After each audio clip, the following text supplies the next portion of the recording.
Let's get started. Start with listening, and then learn new words and practice them in sentences. Have you ever wondered how to use English effectively in real-life scenarios? Well, you're not alone.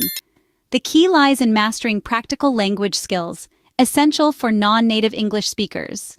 Today, we've got a fascinating journey ahead as we delve into the realm of everyday English usage. From ordering food at a restaurant to making small talk, we'll explore role-play examples and share valuable tips. So, buckle up, language enthusiasts. Stay tuned to learn and practice English for real-life scenarios. Imagine you're at a restaurant. How do you order your favorite dish? Picture this. You're seated at a table perusing the menu, and your mouth starts watering at the thought of that juicy, delicious steak.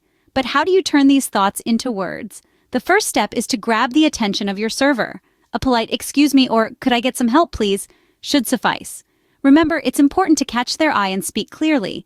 When they approach, you can kick off your order with a warm, "I would like to order, please."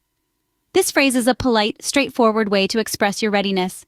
Now let's get to the main event, ordering your meal. Use the phrase "I would like," followed by the name of your dish. So you might say, "I would like the steak, please." If you're unsure about how to pronounce something, don't be shy. Ask your server, "How do you pronounce this?" They're there to assist you. Perhaps you're feeling adventurous and want to try something new, or you're not sure what to order. In that case, you can ask your server for recommendations. A simple, "Could you recommend something?" or "What's your best dish?" can open up a world of culinary delights. And of course, if you have any dietary restrictions or preferences, it's essential to communicate those as well. You might say, "I'm vegetarian, do you have any dishes you could recommend?" Or, "I'm allergic to shellfish, could you suggest something else?" When you're done ordering, you can conclude with a polite "That's all, thank you." If you want to ensure everything is correct, you could ask, "Could you please repeat my order?"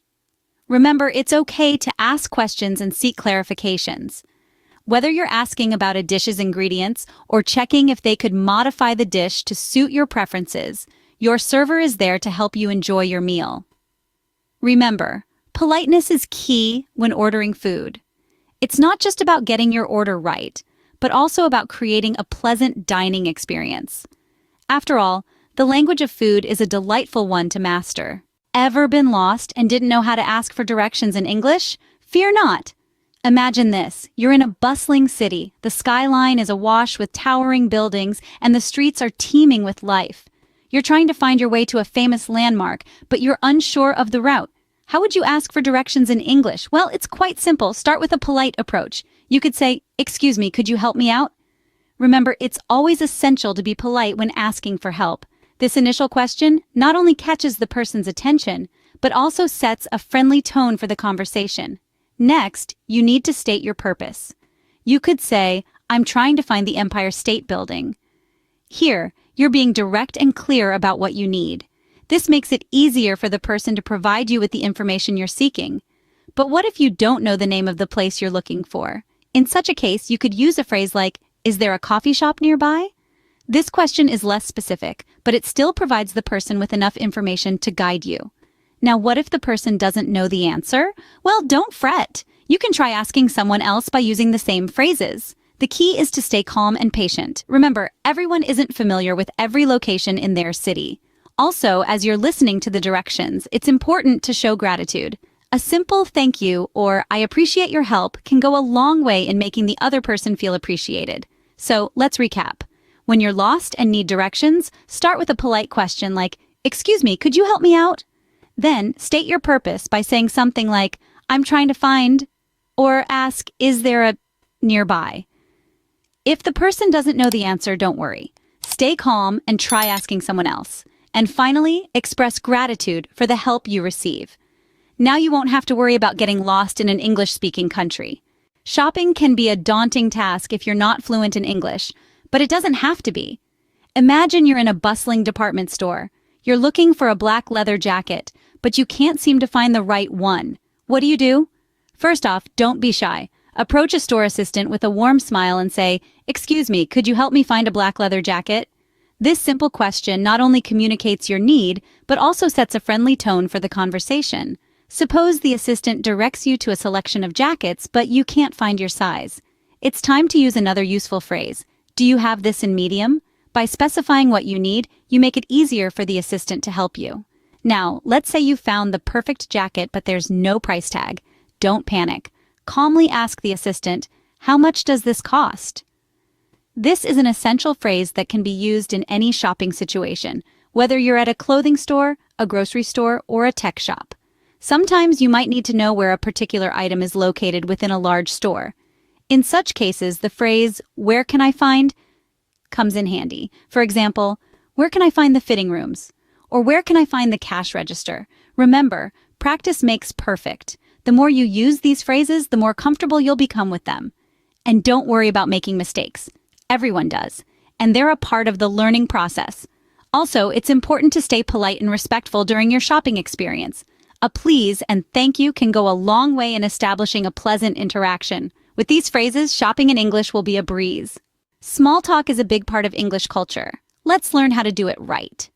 Imagine you're at a social event, mingling with a group of people. You notice someone standing alone, and you decide to approach them. You could start off by saying, "Hello, how's your day been?" A simple yet effective phrase to break the ice and show that you're interested in their day.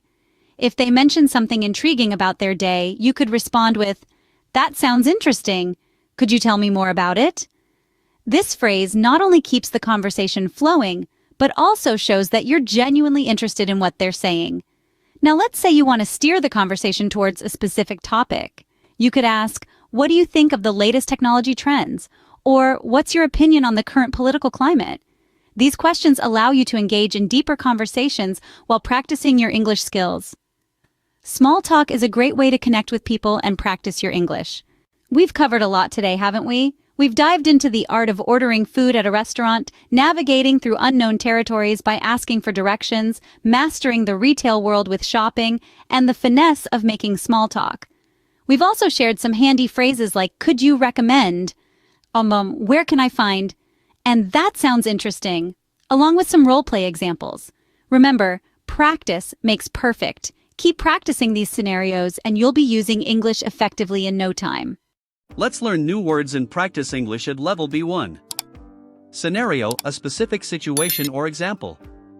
Example, practicing English in different scenarios, like ordering food or asking for directions, can boost your confidence.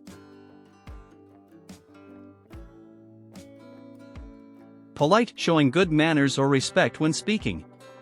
Example, it's important to be polite by using phrases like please and thank you in real-life conversations.